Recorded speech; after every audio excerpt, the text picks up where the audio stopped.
and happy Lord's Day sa bawat isa. At at this point, gusto ko sanang mag-take a break muna tayo doon sa aklat ng Ecclesiastes because I think this passage that we're going to deal right now will be more fitting to the occasion. So I'd like to invite you in the book of Romans chapter 1 verses 24 through 27, and the title of our sermon for this afternoon is Divine Abandonment. Divine Abandonment. Romans chapter 1, 24, 27. Babasahin ko po mga kapatid sa ESV version ng Biblia. And here's the word of the Lord. Therefore God gave them up in the lusts of their hearts to impurity, to the dishonoring of their bodies among themselves, because they exchanged the truth about God for a lie, and worshiped and served the creature rather than the Creator, who is blessed forever. Amen. For this reason, God gave them up to dishonorable passions. For their women exchanged natural relations for those that are contrary to nature. And the men likewise gave up natural relations with women and were consumed with passion for one another, men committing shameless acts with men and receiving in themselves the due penalty of their error. Let us go to the Lord in prayer. Our great Father in heaven, Lord, we thank you in Christ, Lord, for the peace that you have showered in our hearts. We thank you for the rest that we obtain because of what Christ has done on the cross. And we are here together as a church because we would want to honor Him, because this is His special day. This day belongs to Him, and you allowed us to enjoy this rest together with you, Lord, in communion with you. So we pray that you will allow us to hear your words, words that gives life, words that gives comfort, words that gives direction on how to live, on how to shape our ministry for your glory.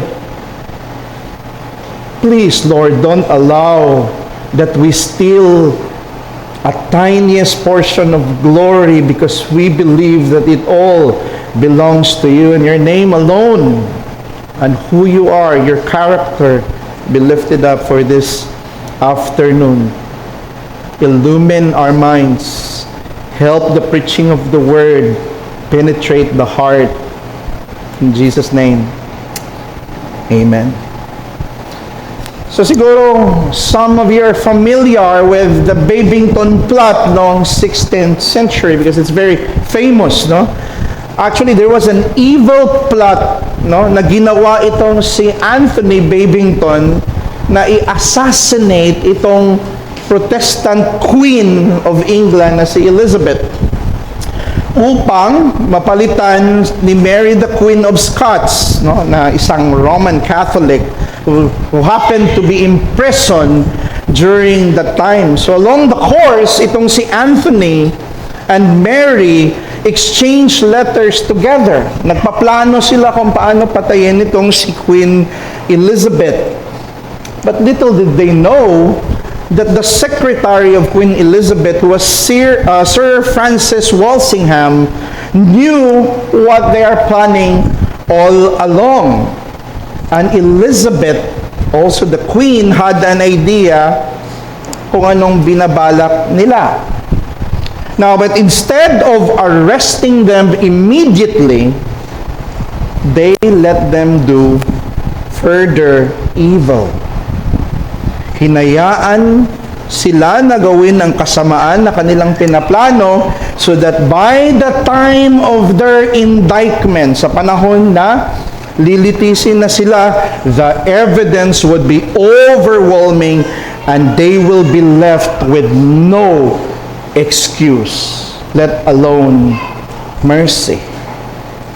Kaya nung nahuli sila on September 19, si Anthony wrote to Elizabeth praying for mercy, and the same day offered 1,000 pounds. And during the time, that was so huge an amount of money for procuring his pardon. Gusto niyang bilhin ng kanyang pardon, but the next day, he was executed with great barbarity in Lincoln's Inn Fields. This is from the Britannica Encyclopedia that I got.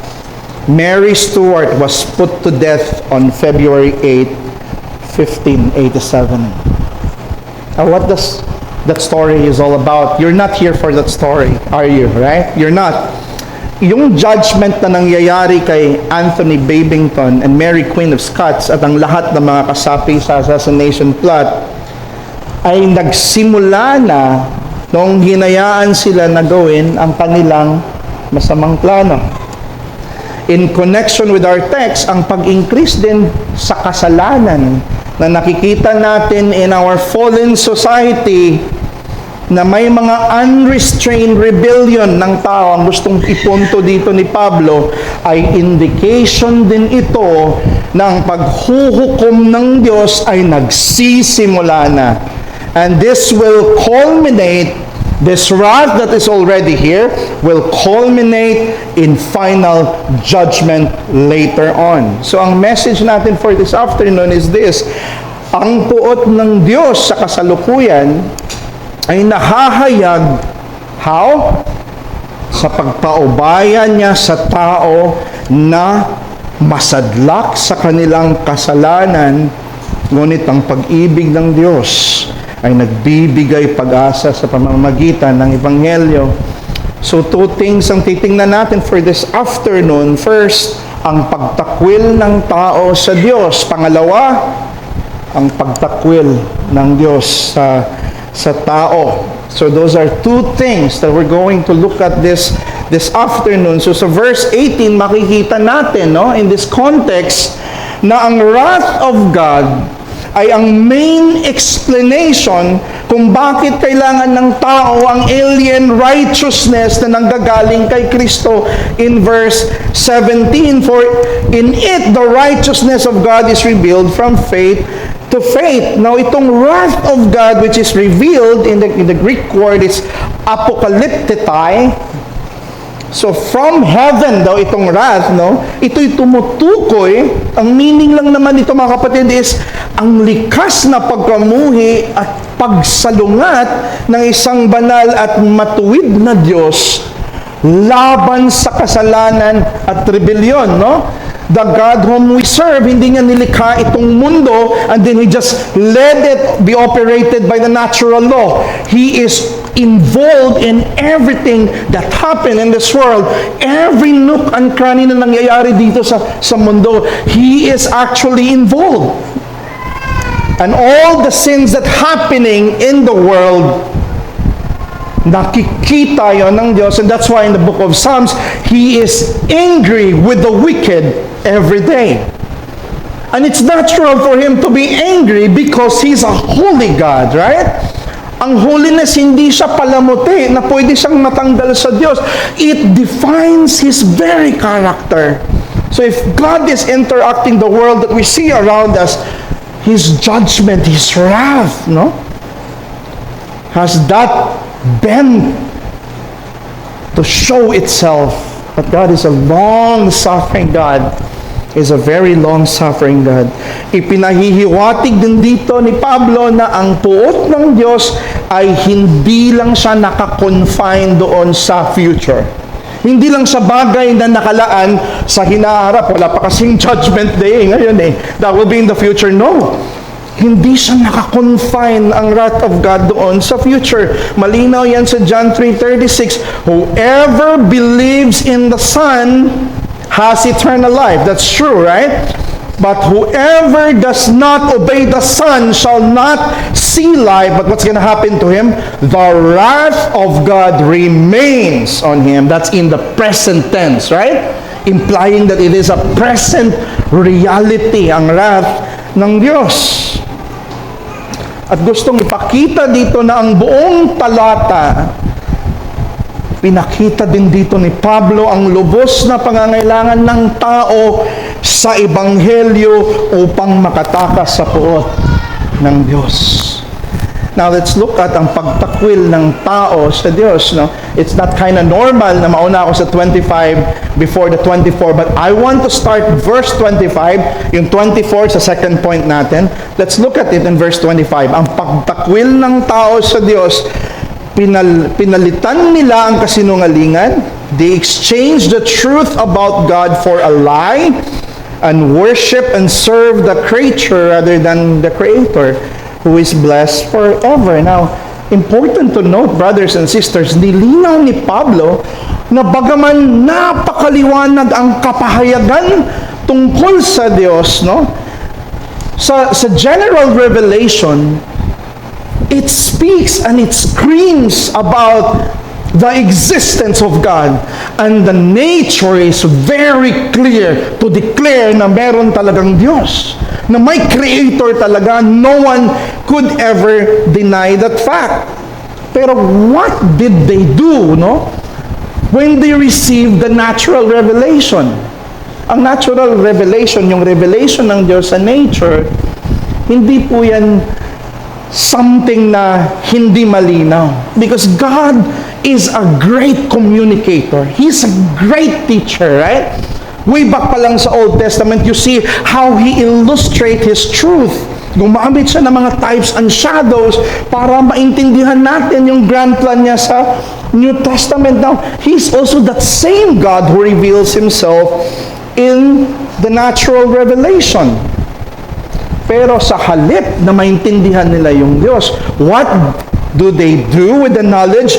Binaluktot ng tao ang kaalamang ito at niyakap niya ang pagsamba sa Diyos-Diyosan. So, ang hindi nakikitang kalikasan ng Diyos, ang kanyang walang hanggang kapangyarihan, maliwanag siya na nakikita dahil sa mga bagay na kanyang ginawa. Romans 1:20. Pero anong sabi dito? Dahil ang puso ng tao at ang kanyang isipan ay may likas na pagsalungat sa Diyos. So what does He do? Number one, suppression, no? Katekonton, or active presence siya to hinder the progress. So yung knowledge na natatanggap ng tao from the natural revelation, let me just unpack here the context. Anong ginagawa ng tao dito sa knowledge na yon? Sinusuppress niya. Hinihinder niya yung sarili niya na mag-progress yung knowledge sa kanyang isipan. Ang katotohanan ay kanilang pinipigilan na tumagos sa kanila. In Romans 1:18, we saw that, right? Ayaw ng tao i-acknowledge, ayaw magpasakop at ayaw maging consistent sa katotohanan na kanilang tinanggap sa natural revelation. Mayroong bias na negatibo ang tao. Para siyang isang tao na bias sa isang political party, no, na meron siyang prejudice. Ang taong may prejudice sa isang taong para siyang duling kung tumingin. Pag nagsasalita ay nagsisinungaling, no? Prejudice squints when it looks and it lies when it talks. Ganun yung reception ng isang fallen creature sa natural revelation na may tunay na Diyos. And not only He suppresses the truth, hindi lang niya pinipigilang tumagos yung katotohanan, binabaluktot pa niya yung katotohanan. We saw that in Romans 1:23, right? And in the very verse 25. Actively niyang binabago, binabaluktot, pinipervert niya yung knowledge na yun, ang katotohanan. Ipinagpalit nila ang kaluwalhatian ng Diyos na walang kamatayan at ang sinamba nila ay mga larawan ng mga taong may kamatayan at ng mga ibon, mga hayop na lumalakad at gumagapang Pinalitan nila ng kasinungalingan ng katotohanan tungkol sa Diyos at sila'y sumamba at naglingkod sa mga bagay na nilalang sa halip na sa lumalang na siyang dapat papurihan kailanman. This is how evil man has become because of the fall.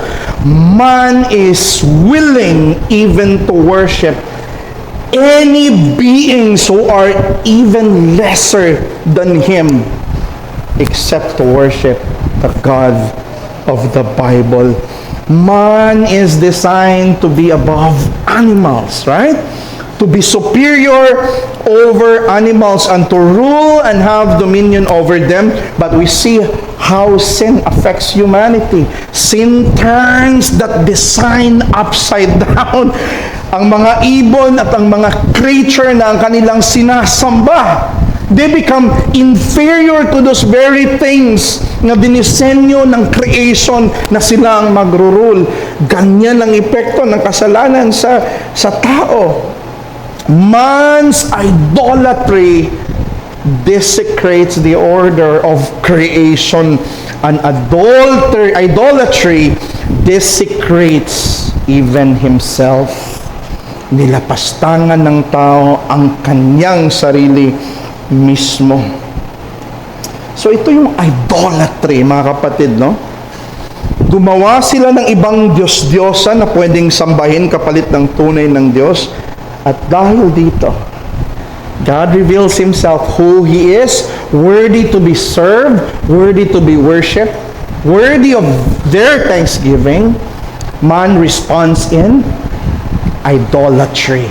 They abandon that very God who reveals Himself. And dahil dito, ang puot ng Diyos ay nahahayag din sa pagpaubaya sa kanila na masadlak pa sa kanilang kasalanan. So ang punto dito, mga kapatid, ang idolatria, itong idolatry sa puso ng tao, ang ugat ng pagtakwil ng tao at dahilan ng paghahayag ng kanyang puot. It was innate in the nature of men to be worshipers.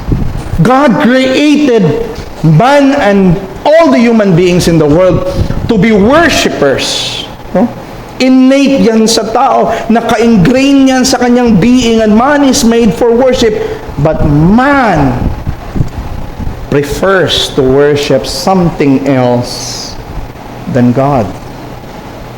And it was true in Israel's time. Didn't God say to Hosea in chapter 4, "My people inquire a piece of wood, and they have left their God to play the whore.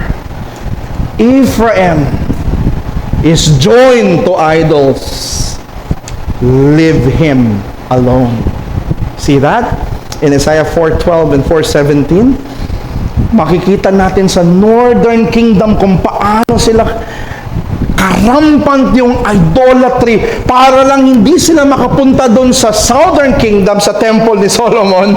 They put the altar there at Dan and Bethel para kahit saan kayong sulok, sasamba kayo sa mga Diyos-Diyosan, wag lang sa Temple ni Solomon. That's what happened to the Northern Kingdom of Israel, right? And God says, Ephraim has joined to idols. They love the idols. Leave them alone. You see that? Tinakwil mo ko, the source of life, and you cut down some cistern of water that cannot hold water, then I will desert them. And what happened to the Northern Kingdom of Israel? Assyria attacked them, and they are all gone. What's left was the south, right? Because of idolatry. And it is not only true to their time, it is also true sa ating panahon. We live in a modern culture that not only worship idols everywhere. sumasamba sa mga Diyos-Diyosan made by man, but people also who worship themselves, who worship their career, who worship other things other than God. People who overthrow the place of God's authority over their lives. People who indulge in great sins because God has no place in their hearts. Look at our society. People are celebrating the Pride Month, no? That they are the ones who will determine their own gender, but God has the absolute right and prerogative to determine the gender of men and women. But what they do, they usurp that authority and dethrone God, ousted Him from His throne, and ultimately make themselves the very God. Idolatry is present in our time. And what people needs, ang tao ay lubhang nangangailangan ng internal na pagbabago ng kanyang puso at kanyang isipan. The fallen world that we see around us, no? Hindi nila kailangan ng rational na presentation or logical argument to prove God's existence and then therefore you're gonna embrace God. No, ang kailangan ng tao is the change in their heart. Kailangan nilang mabago ang kanilang puso. Kailangan nila ng regeneration. At tanging ang Ebanghelyo ang makapangyarihang kaparaanan ng Diyos upang palayain at baguhin ang puso ng tao upang makawala siya sa pagkagapos ng kasalanan. And no wonder Paul says here in this very chapter, I am not ashamed to preach the gospel. Why? Because it is the power of God into salvation. The wrath of God is revealed from heaven, but the righteousness of God as well is revealed from faith to faith, right? He is not ashamed to preach the gospel. Ito lang yung natatanging cure para maligtas ang tao sa kanilang kasalanan. Kaya ang challenge, ang iglesia, you are designed by the Lord, no? Na magsisilbing asin at liwanag at may hamon ng Diyos na itaguyod mo yung misyon sa kanilang mga ministries na ipangaral ang Ebanghelyo sa nabubulok na lipunan. Hindi lang ito lugar, ang church, hindi lang siya congregation na tayo ay uunlad sa ating sanctification. It's very important. Yes, we need it. But there's also a mission that was entrusted to us, right? That we should preach the gospel to every corner, na magsisilbi ang church na isang asin at liwanag dito sa lipunan. Kaya ang church na walang misyon, walang heart sa evangelism, walang heart to reach out the lost, that could be a dead church. You did not function as you ought to be. Kaya hamon ito sa atin, right? I know we have those ministries, palakasin natin. Let us live as what God designed us to be. Number 2, tinakwil ng tao ang Diyos, right? Ang pagtakwil ng Diyos sa tao. In Romans 1:24, let's look at it, mga kapatid, no? And therefore, right? See that? Therefore, God gave them up in the lusts of their hearts. They have the lust of their hearts. No? Sisimula talaga yan internal, right? Before it takes shapes into action, right? It starts in the heart. Therefore, God gave them up in the lust of their hearts to the dishonoring of their bodies among themselves. Verse 26, for this reason. Do you see that? Therefore, for this reason, do you see those words? God gave them up to dishonorable passions, for their women exchanged natural relations. In verse 27, and men likewise gave up natural relations of men, and God gave them up. Now, ang salitang to give up is paridoken, no? In Greek, sa salitang Griego, nangangahulugang isuko, ipaubaya, ipagkatiwala, ibigay.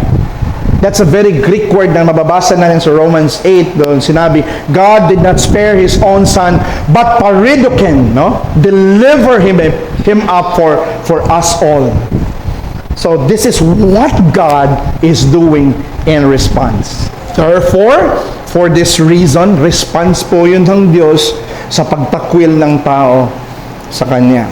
Now, important to note here that 3 beses binanggit ni Pablo ang katagang God gave them up, right? He repeated it thrice upang bigyang diin, because in their time, you already know, na kung mag-i-emphasize sila ng isang bagay, they don't put the letters on cups, let alone draw an underscore underneath the word. Hindi yung ganun yung method nila.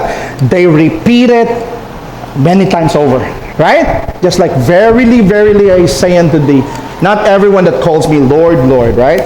But here, 3 beses siyang inulit to give emphasis. Verse 24, verse 26, and verse 28. At dahil dito, hinayaan sila ng Diyos sa mahahalay na pagnanasa dahil sa kasalanang idolatry. Now, do you see the logical connection? Therefore, for this reason, logical connection yung mga kapatid, no? Na ang kasalanang idolatry, hinayaan ng Diyos ang tao sa sariling karumihan. He gave them up in the lust of their hearts. Romans 1:24. So yung external, yung nakikita natin in our society right now, na mga external na kasalanan, mga kapatid, parang sneak peek lang yan siya sa karumihan na nasa puso ng tao.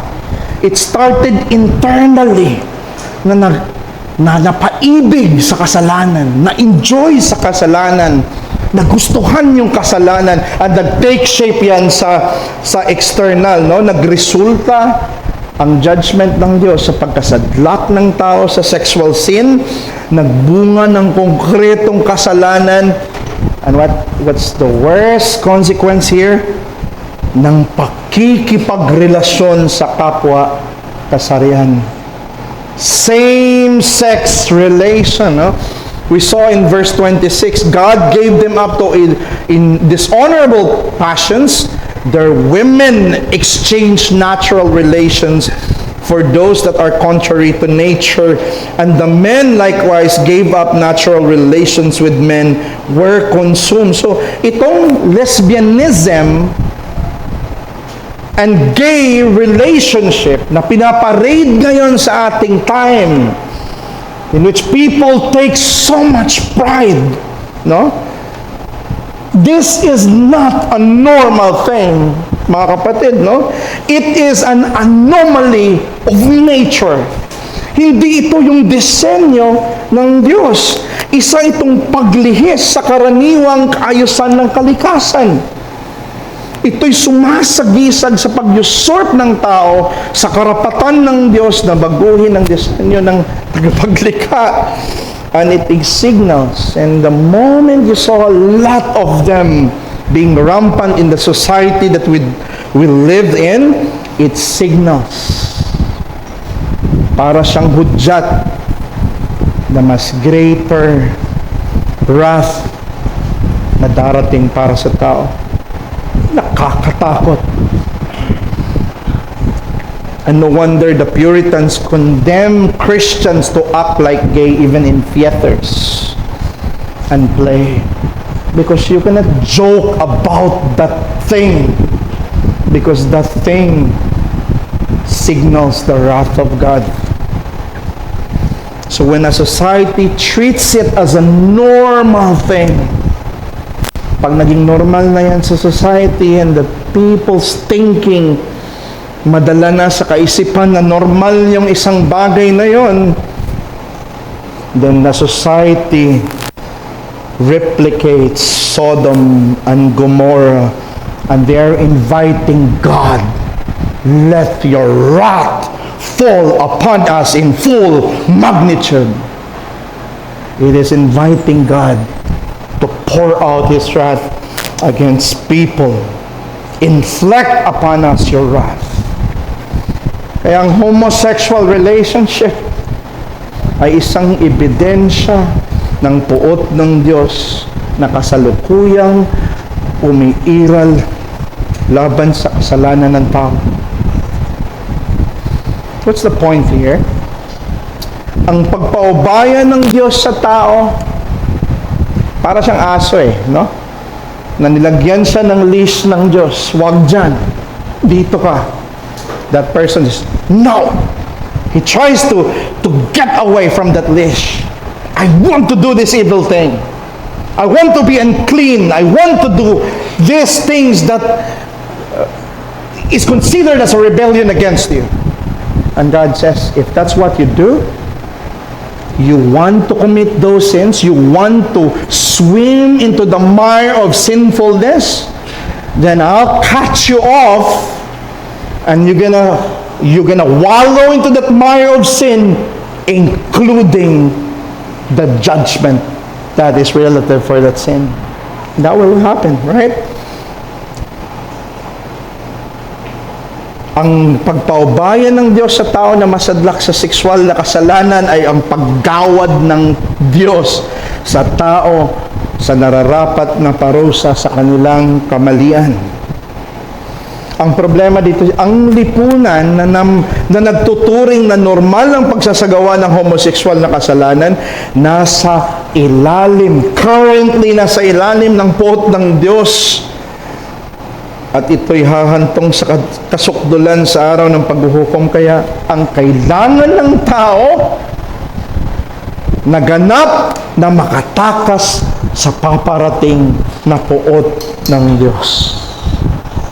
And it's a miracle of the gospel because even sa Corinthians, sa Church of Corinth, there were homosexual members there.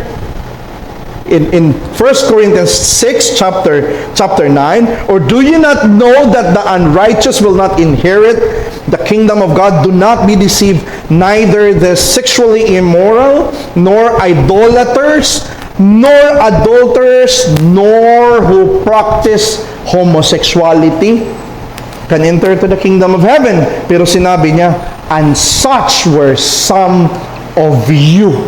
Implying na before, ilan sa inyo ay homosexual din. Na belong din dito sa mga LGBTQ+, no? But anong sabi ng Panginoon dito sa Corinthians? But you were washed, you were sanctified, and you were justified in the name of the Lord Jesus Christ. So even ang mga homosexuals, ang mga LGBTQ+, kayang iligtas ng Ebanghelyo. At habang hindi pa dumating yung final wrath ng Diyos, their only hope is the gospel. Tanging ang Ebanghelyo lang ang kanilang hope.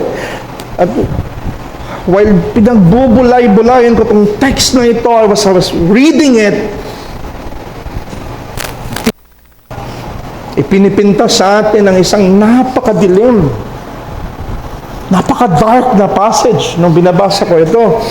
Napakapangit na anyo ng kasalanan ng tao, pero against the backdrop of that ugliness of sin, we can see the beauty of Christ as the absolute opposite of the ugliness of sin of man. Yes, in the gospel, habang tinitingnan mo yung kadiliman ng kasalanan ng tao, you will see the matchless beauty of the person of the incarnated Son of God. Si Kristo ang tanging pag-asa ng makasalanang lipunan. If we were idolaters, Christ is the perfect worshiper. Siya ang nag-iisang nilalang na nanatiling tapat, nagbigay ng parangal ng Diyos sa buong buhay niya. We were all idolaters. He is the true worshiper. He is the only one can bring us to true worship of God. Christ is the perfect wrath absorber. Siya lamang ang tanging karapat-dapat na sumalo sa puot ng Diyos upang ang tayo hindi mapasailalim nito. He is both fully human and fully God, able to absorb the wrath of God. So saan ka ngayon maghahanap ng shelter kung ikay makasalanan na hindi wala pa kay Kristo? Are you going to face against the wrath of God? The prophets would say, who can stand against His indignation? No one, no? It's a rhetorical question. No one can stand against the wrath of God. No one could even satisfy the wrath of God. Kaya kailangan natin si Kristo na fully God and fully man, because only Him alone can absorb the wrath of God and absorb it completely at kayang magbigay sa iyo ng tunay na kaligtasan. In 1 Thessalonians 1:10, and to wait for His Son, is the believers from heaven, whom He raised from the dead, Jesus, who delivers us from the wrath to come. And number 3, Christ is the forsaken one for our acceptance. Itinikwil mo ang Diyos. You are being left to do sin na nagnam na yung heart mo dahil may inaalagaan kang kasalanan sa puso mo. Nagnanam na yung heart mo, hindi ka na makapag-pray ng maayos sa Diyos. Parang ang layo-layo na ng Diyos.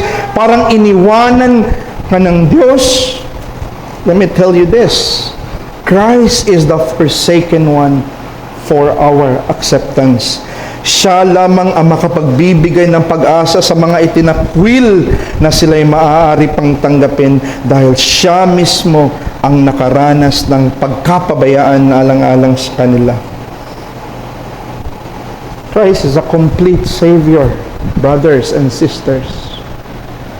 Kaya kung ikaw hindi ka pa naligtas, ilang beses mo nang napakinggan si Kristo dito sa pulpit na ito, na nanawagan ng mga preachers sa iyo na ikay sumandal, magtiwala kay Kristo, huwag mo nang antayin ang panahon na dumating na yung fullness ng kanyang wrath, because one day people will marvel about the wrath of God because the fullness thereof hasn't been shown in full picture. But one day the angels will marvel such an infinite wrath.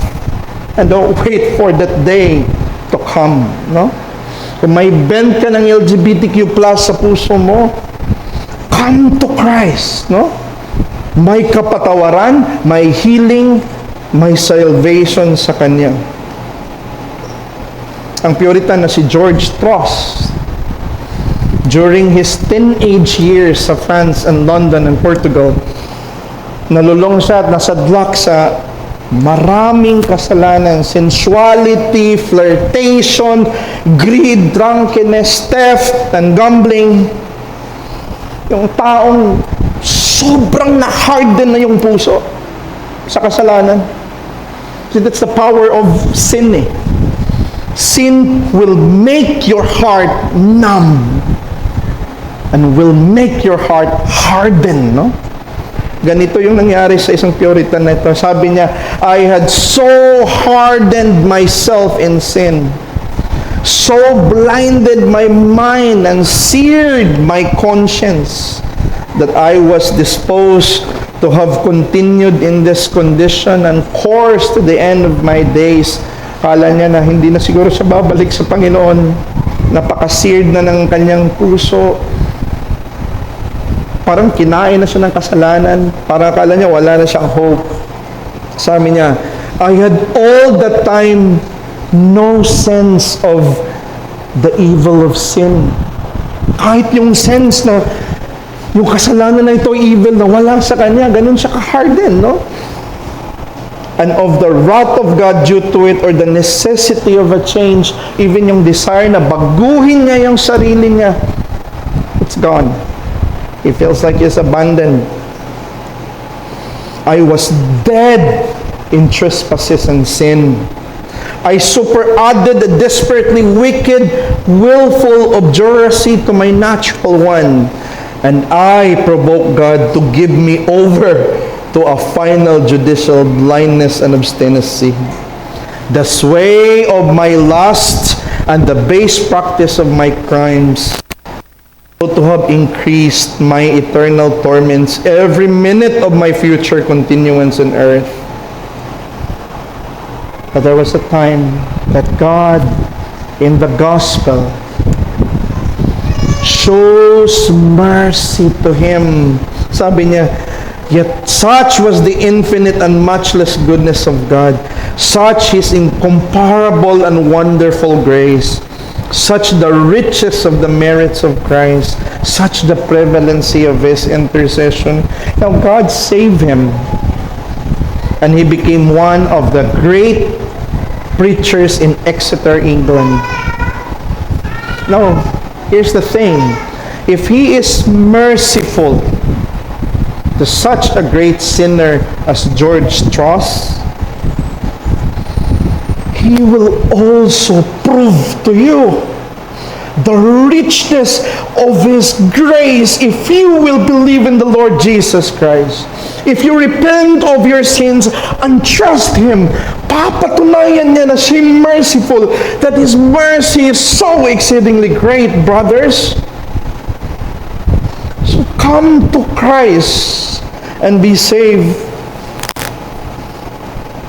Kaya kung ikaw ay parang may evil desires, sensual and sexual sin ay tinatago sa puso mo, huwag mo nang antayin pa na mas lalo pang ma-harden at maging manhid ang puso mo sa kasalanan habang ikaw, kaibigan, na nakarinig ngayon ng Ebanghelyo, habang ang biyaya ng Diyos ay nag-enable pa sa iyo na mag-repent.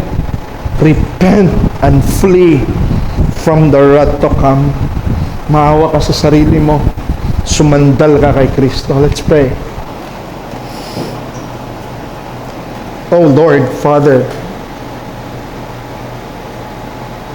through your wrath and justice that we deserve, mas all the more namin na-appreciate, Panginoon, ang iyong pag-ibig sa amin na nagligtas sa amin sa great wrath na paparating.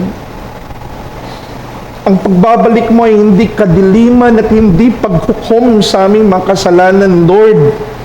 Ito'y kaluwalhatian para sa amin sapagkat ang aming kasalanan ay nabayaran na ng aming Panginoong Jesus. Salamat sa iyong mercy, sa iyong iglesia, na kami na mga undeserving nakapartake nitong blessing na ito na hindi kami kailanman karapat-dapat. Salamat sa iyong biyaya, Panginoon, at aming hiling ng iyong biyaya i-extend mo pa sa mga tao na hindi pa nakakilala sa iyo. Mga tao, Lord, na nagsta-struggle pa sa kasalanan, mga tao na nabilanggo pa sa kasalanan, bigyan mo sila ng kalayaan at gamitin mo ang preaching of the word of the gospel here in TBC upang mapakinggan ang iyong mensahe at ang iyong ebanghelyo, Panginoon. At ang tangi naming hiling, Lord, na whatever success or achievement, not unto us, but unto yourself, unto thee, give glory. In Jesus' name. Amen. Purihin ng Panginoon.